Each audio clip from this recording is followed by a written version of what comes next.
What a delight to be here. I'm absolutely, I would say, a bit of a story nerd. And so it's always so wonderful to be able to get to share with folks. So I'm really looking forward to today. Some of you might be familiar with the digital storytelling methodology. And if not, no worries. We're going to have time to kind of really get into what it looks like and what it might mean for you in your work as civic educators and beyond. Camille, you've already done an amazing job at introducing myself, so I don't think I need to do it again, but I would love to know who is here in the room. So I'm just looking over here at the chat, and I'm just going to ask y'all if you don't mind to drop your name and maybe where you're joining in from. That could be location-wise. It could also be the organization you're representing. It's really great to get a sense of who's here in the room. Hello, Khulud. Lovely.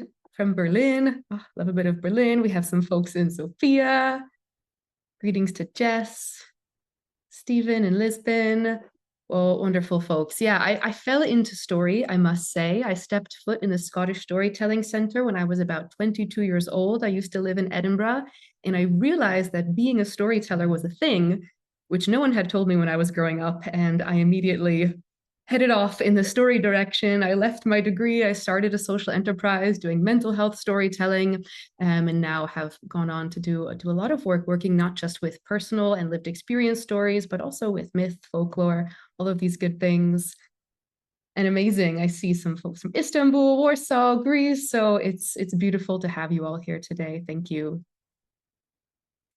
All right, let's take a look at some of what we're going to be diving into today. So I just wanted to give you a brief overview of the process. So I think we're going to kind of start at the beginning. So trust is a big theme at the moment for NECE and all of our work when we live in times such as these. So we're going to look at why and how storytelling builds trust, just to set the scene for the importance of this work. And then we're going to look at the digital storytelling process itself and what it would look like to host one of these processes with maybe some of your beneficiaries or humans you work with. And then we're going to dive into a small case study, which is a project that I did recently. We'll look at some other digital stories in the world. We will see an example of a digital story, which will be crucial. And then we will get to start to practice some of it ourselves. So this is going to look like a sort of guided writing exercise, and also a paired sharing that we'll then bring back to the group, just so folks feel aware of how to jump in with the participation later. And then we'll have some reflections and closure. And so folks, yeah, if you do have any questions as we go along, feel free to drop them in the chat. And as Camille mentioned, there'll also be time towards the end where we can capture any thoughts that pop up. And no worries, Nicola, you are driving, drive safe. And let the story immersion wash over you. Fabulous. So another moment for interaction before we hop in. I'm definitely really big on participation, and I'm really curious. So I've read that some of you are doing some really cool stuff. We have the Greek Longevity Center. We have someone who is a teacher. We have folks working at children and adolescent centers. What builds trust in your work? I would really love to hear that. So when you think about sort of when you're either working with yourself, with the people that you work with, organizations, what is it that allows you to build trust? I would love to hear in the chat. And as I thought about this question, I was thinking about modeling and about vulnerability, as in, like, I need to be willing to step into what I'm asking folks to do as well myself, and also to show up kind of with most of me, or as much as comfortable and appropriate to the space. Oh, Jess, you said time. Yes, I love that so much. Like, trust is not just built overnight. And I think that that's something within the digital storytelling process. It's usually over across a series of days. So it's not just drop in, tell me your story, we're going to leave. Stephen, you say brave spaces. I love this. I think this kind of ties into that safer spaces. Like, how can we create a space where folks are able to show up fully, and also name when things maybe touch them in the wrong way, and be able to kind of make repair and to get as safe as we can, knowing that we can't always necessarily have completely safe spaces, but we can try our best. The ability to state one's views. Yes, this self-efficacy and advocacy, collaboration. Respect is huge. Yeah, I think often, especially working with young people, these are humans as well that have a very valid viewpoint. And I think the beauty of the digital storytelling process is that it very much respects the speaker, the storyteller, who is the author and the agent of their own experience, which is a big part. Play, clever, I love play, yes. Listening to each other, kindness, transparency. So all of these things are so crucial, and it's about being in genuine relationship with each other, about being able to show up as much as we can as our full selves. And I think that is something that is being challenged at the moment in our daily life, just because of the nature of technologization, globalization, all of these things.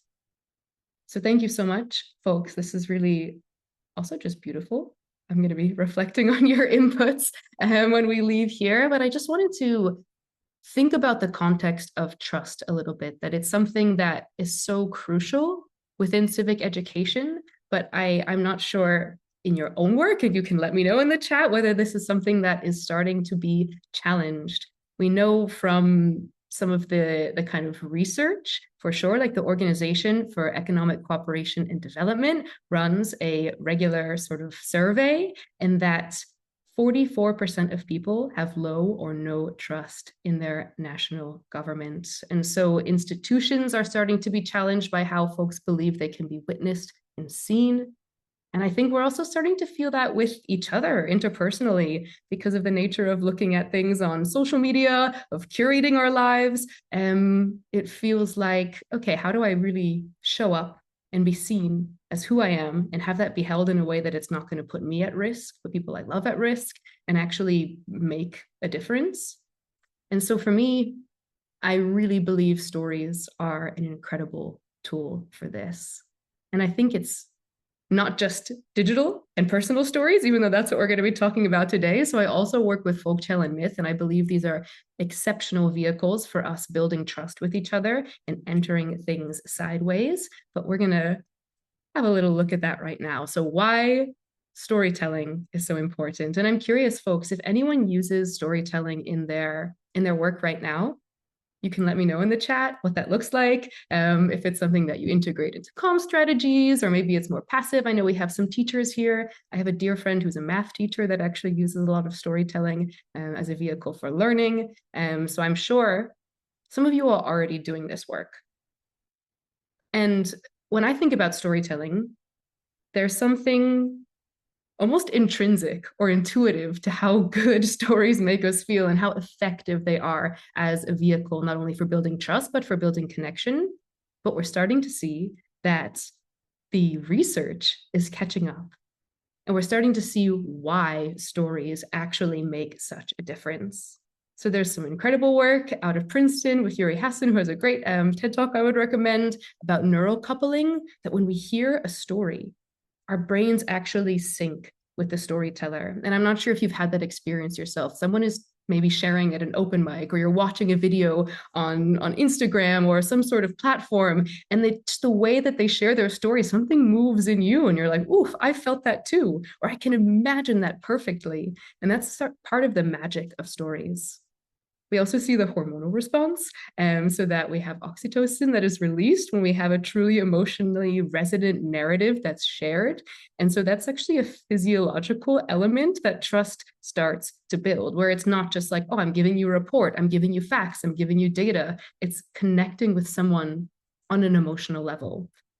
And at the end of the day, like, as I've studied and learned about storytelling, I've been told again and again, like, that is the main mover of a story. It's emotional movement. Of course, there's plot and there's things happening and there's description and scenery, but actually it's when we feel our emotions shift and change through a story that really hooks us in.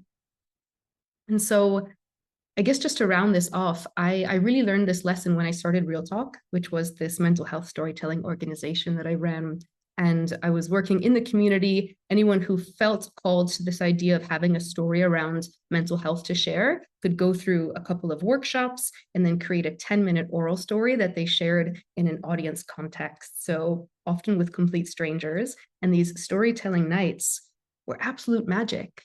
6 to 8 people sharing a 10-minute story based on their lived experience that they were supported with to share. So it was safe and it wasn't just, spur of the cuff. And I found it allowed people to enter sideways difficult topics so that if we were talking about, someone's diagnosis or time being in treatment, that it was actually like, okay, through the lens of story, I can actually see myself in that. And the same happens with folktale and myth. That if I look at like an archetypal character, or I look at what the wolf is doing in Little Red Riding Hood, I can actually start to talk about what happens what does an imposter look like in my life, or how do I feel about this? So I'm obviously very much a story advocate, and I just wanted to bring some of those sort of threads for you here today to kind of build the case as to why we should be using storytelling more within our work. And perhaps you already are, but here's how we can also develop it. So when thinking about digital storytelling, I wanted to kind of drive home, we're going to be looking at the Center for Digital Storytelling's methodology, which is quite a specific methodology. Obviously, stories exist in the digital sort of realm in forum beyond the digital storytelling methodology, because we live in an age of story. We have social media, podcasts, blogs, reels, you name it, YouTube channels. And so often we find that digital content is rather curated, where it's polished. And even if it's like this kind of vulnerable off the cuff, there's like an intentionality behind that that's premeditated. And it can be that it performs authenticity. It doesn't always, of course. There are real, genuine, authentic pieces of digital content that we find online. But in a specifically civic education context, often we're looking at things like case studies, or we're finding that people's stories are told in ways in which they don't have agency over them. And this is what I found within mental health as well, that if you're getting treatment, let's say you've been institutionalized, the language that you have to start to use might not be your own. I might not describe my mood as, sort of experiencing hypomania. However, if I want to get treatment, that might be what I need to frame it as. And so I think when we give folks the space to say in their own words, to take them through a process that says, what is important to you? What is the story you want to share? And you are going to be the real author of this. That really makes a difference, and it lands in a totally different way, whether that be we're sharing it with stakeholders or governments or family members. It just gives us a space to really be intentional about the story we want to share. And I wanted to, there's at the very bottom of this screen, a little quote from Vezi Dayanova.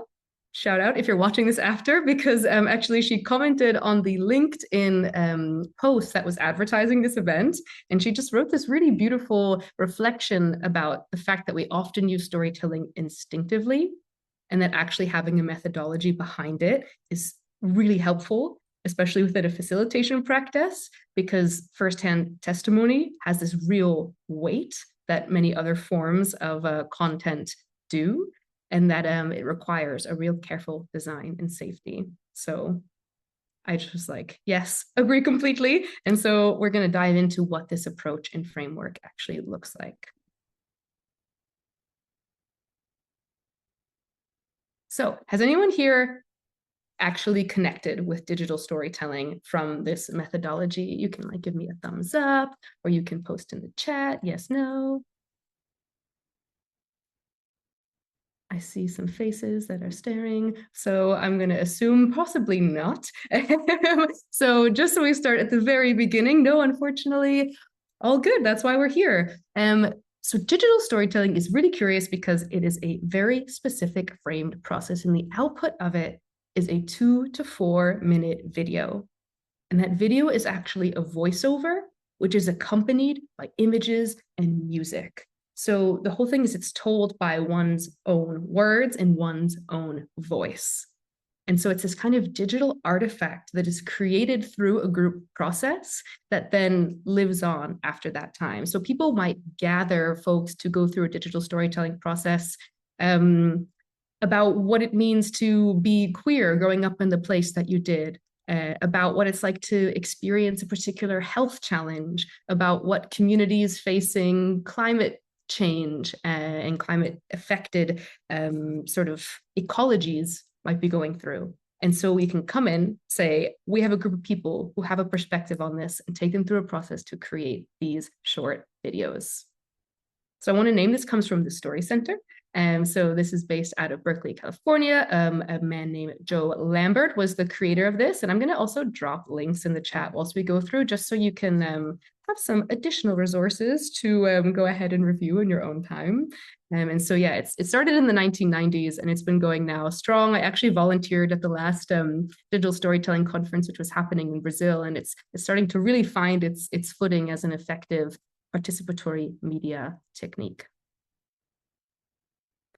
So now we're gonna get into the exciting part of the different elements. This screen has lots of words on it, but don't worry, I will talk you through it all. So within digital storytelling, there's these 7 elements that Joe Lambert came up with, and this kind of talks to the heart of what it is that we're trying to do when we make a digital story and kind of what sort of process you can flow through. So this is slightly different than what actually facilitating an experience would look like. But this is kind of like, if we go through digital storytelling, what are some of the things we might have to work with in order to come out the other side with an effective digital story? So the first one is owning your insights. So I guess maybe we can put a story around this. And I have a case study after this, which will put the story around it, but I'll maybe start to speak to it now. So when you gather, whatever it is that you work with, you might have a key question or topic that you're trying to explore. It might be, I'm not sure, the confidence of being a teenager in high school. It might be how we connect to well-being and advocating for mental health within a system. And so once we gather around a specific cause or issue, we then want to empower each of the people that have stepped into that process to understand, like, your insights are valid. What is the story that you're really trying to share, and why does it matter to you? So it kind of ties back in actually to what we were talking about when we were thinking about trust, right? That it's like, okay, I'm being authentic and I'm coming with something that's important to me. And then it's about owning our emotions. So as I mentioned, emotions are a really crucial driver of story. And so we need to be aware of the emotional resonance of what we're sharing and how that's going to impact the audience and the listener. Because digital storytelling is twofold. There's the process itself, which is arguably the most important thing that the individuals go through. But there's also, what is this story going to do in the world when we release it? And so we can think about that kind of how it's going to be received just as much as how it is as we move through it. There's often something around finding the moment. So when we start to work with stories with people, often we want to tell our entire life story.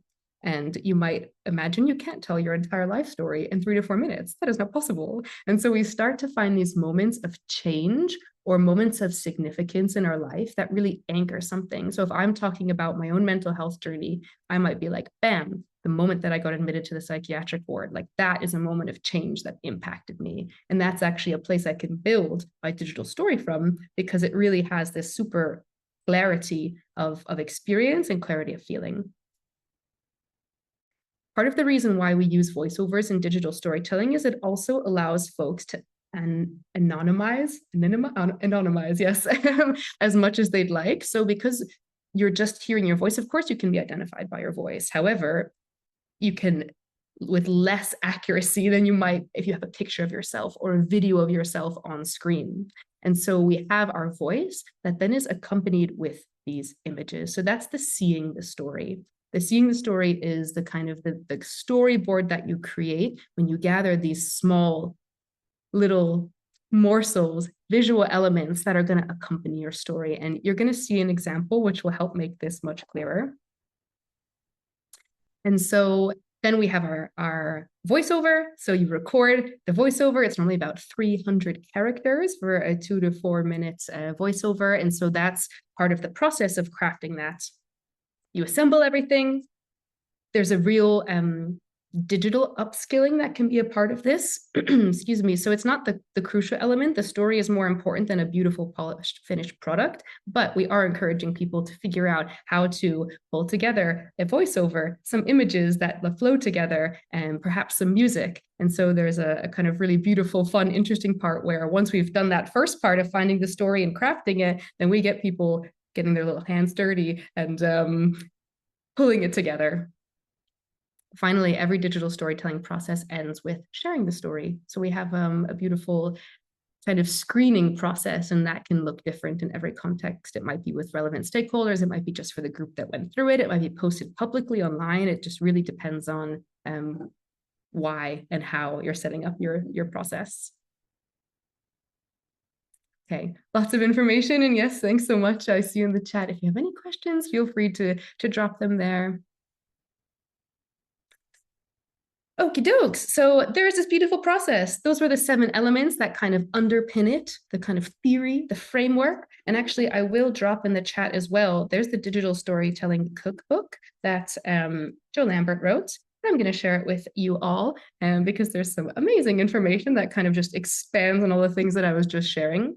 So usually this is developed and designed through a workshop journey. So this is when it starts to come into your own specific context. When I trained in a week-long residential. So we were there, 7 days, every day, showing up as a group and working through the different parts of this process. But I've also delivered it, in a series of workshops that were split up with the week in between. You can do it online, in person. So it is quite adaptable in that way. And you can see these kind of 7 key beats that exist, which is similar to what we just looked at, finding the story. Then there's a story circle, or once you have this initial hint of what might want to be shared, you share it with your group. You write your script. That's what's recorded. Then you gather your images, your music, then you assemble it all. And then once it's finished, you have this sharing. So that's the kind of like overall process. And this might be a screen that you want to, screenshot, save in case this is a methodology that you want to start to play with, because it kind of helps you understand the flow. And of course, you can then, design and deliver however you need this to fit within the group that you're working with in the context that you have. Okay, so lots of information I'm giving you right now, and I want to start to bring it to life a little bit. So here is an example, and this is called Ready to Talk. And this was a project that was, I was approached by Dr. Jackie Mabin, who's at the University of Edinburgh, and she works for the Center for Reproductive Health. And she particularly researches heavy menstrual bleeding. And they have this patient advocacy group where they really wanted to take the voices of people who experienced this sort of this condition and to bring that forward so that researchers could learn, so that policymakers could learn. And so we went ahead and designed a process just like the one I told you before. This ended up being a 4-part workshop. And then we had all these stories that were able to be screened. And so I'd love for us to go ahead and watch a story together now. And where should I start? The story about my life with heavy menstrual bleeding. The beginning, I suppose. I got my first period aged 13 and was shocked to find that it was nothing like I'd been led to believe. That was no more than a few teaspoons of blood and a little cramping or discomfort. What actually ensued was a horribly painful, messy, and exhausting affair that lasted well over a week. After a few months, my mum took me to the doctors, where we were told that this was perfectly normal and would eventually settle down. By the age of 14, I had missed significant chunks of school and was advised to go on the contraceptive pill to help manage my symptoms. To be fair, the pill did alleviate things, but it was definitely no magic bullet or without unwanted side effects. I still dreaded that time of the month, struggled to cope, and felt somehow weaker and less able than my friends. I stayed on the pill until I wanted to start a family in my late 30s, and it wasn't until 6 months after the birth of my eldest daughter that I had my first real, unmedicated period in over 2 decades. It was absolutely awful. I had taken my daughter to her first baby swimming class, and we were both having an amazing time splashing around in the pool, until I felt the dreaded cramps kick in and something inside me shift. We left the class early in haste, and I just managed to get us both into the disabled bathroom and lock the door before the blood started coursing down my legs. There was so much blood, much more than I remember after giving birth. I was so scared. I wasn't really sure what was happening, and I just wanted to get us home as quickly as I could. I was too embarrassed to ask anybody for help, so I laid my baby on the cold, wet floor, and I listened to her scream while I tried to clean up the mess and work out what to do. I ended up using one of her nappies as a makeshift sanitary pad, and we both cried all the way home. I've never told anyone about that day because of the shame and humiliation that I still feel today. Unfortunately, I found that I could no longer tolerate the pill, and my periods began to have a significantly negative impact on my quality of life. The first couple of days were always characterized by floods that no sanitary products could ever handle, and invariably soaked right through my clothes. Despite this, it had never occurred to me that what I was going through was much different to anybody else. In fact, it wasn't until I went back to work and joined a research team investigating heavy menstrual bleeding that I started to question this assumption. It was the first time I'd ever seen any hard facts about menstrual flow and realized that the amount of blood I was losing each month was very far from normal. I was also shocked to find out how common this condition is, with 1 in 3 people who menstruate affected at some point in their life.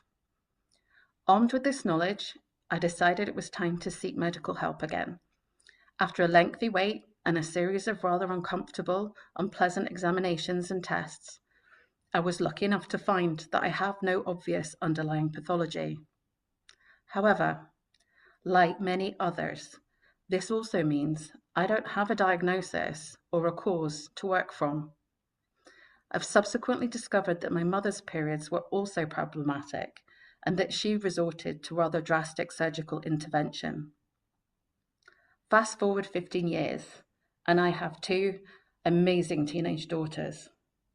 Unfortunately, both of whom are already anemic.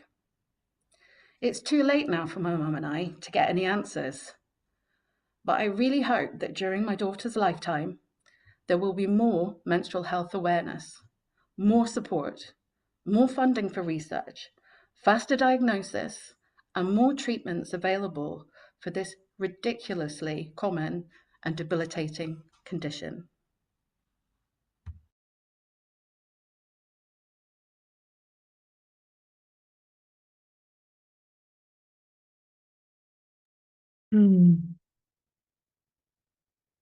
We'll just let Kate's story rest with us a moment. I'm curious, does anyone want to drop something in the chat, what emotions they felt after witnessing that, after hearing that story?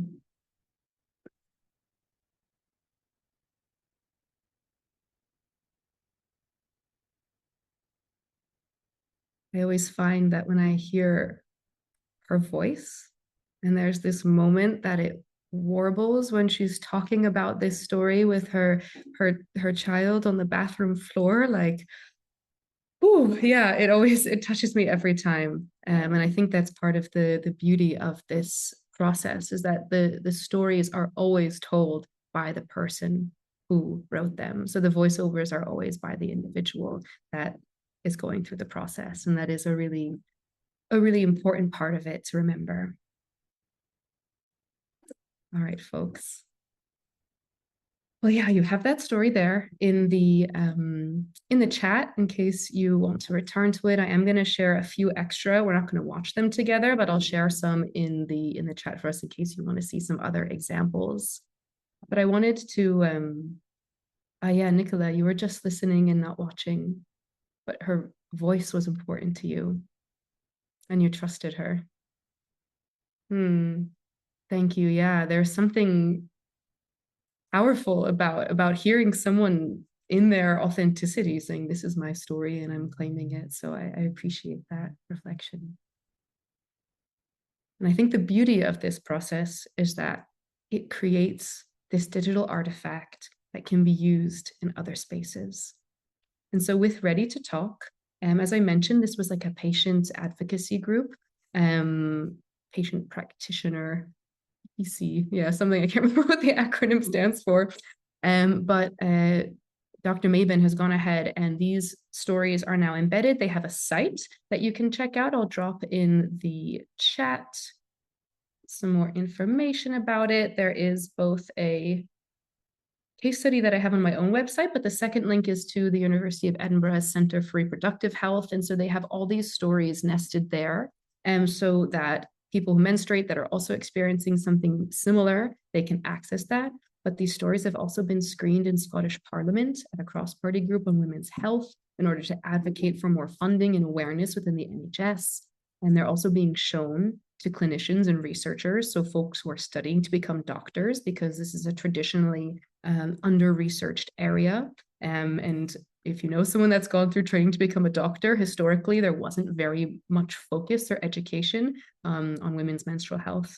And yeah, these stories still live on. So I think that's part of the beauty of this style of process, this methodology, that these can be used and continue to have ripple effects after the whole series. And yeah, I mean, it was such a powerful process to facilitate, because I remember, I think it was Kate herself. She was like, it felt like a support group because we were coming together. They'd never had conversations about this with someone before. And suddenly there were people around them who'd also gone through it. And they were kind of able to share and be like, whoa, it's not just me. I've also experienced that or felt the same feeling of shame or confusion. And it feels very, very liberating to hear that reflected back to you from other people. Right, folks. So as I mentioned, it is not just, this is obviously one case study, one example, but there are loads of others. So things like other aspects of public health. Columbia University runs an annual Story Center workshop about community mobilization and advocacy. There's work around Indigenous rights, and particularly around climate impact, civil rights. There's also an organization in the UK called Patient Voices that I've collaborated with in the past, and they do a lot around mental health stories as well, and using these digital stories in order to impact organizational change. So folks, I am going to invite us into our practical part of this session. So I definitely encourage you to stick around if you can. I just want to talk through what the process will be. So if anyone is watching this after, they can have some insight into this. Basically, we're going to do this kind of experience, pair, and then share, which is a classic facilitation technique. But part of the story aligning process is to go through and figure out like what might be there to work with. And so I've brought a question for us today, and then we're going to kind of go through first a free writing. So I'm going to guide us through a short visualization about this question. We're going to have 5 minutes to mind map, and then 5 minutes to free write. Thanks everyone who has to leave, no worries. And if you have any further questions, you can reach out to me via email and I'll be happy to answer them. Yes, and so for some of the platforms where you can find videos, I would definitely suggest the Story Center case studies. So I posted one above, but I'll try to copy it in before. 1 second. I'll post one here again, but once you go onto this link, you'll be able to see loads of examples. And I've also posted some previously in the chat. But anyway, back to our practicalities. Here we are. Just want to make sure I answer all the questions in the chat as they come up. So we're going to go through a process of free writing. We're then going to move to paired sharing, where we get put into breakout rooms, one other person, talk a little bit about what's come up for us. And then we're going to move into group sharing. So overall, and I've designed it this way just so it vaguely models a little bit of the process, which would be helping people decide on their story and then moving into this story circle space. But we're going to take it at 2 levels. We're both participating in it, but thinking about it as a facilitation practice overall.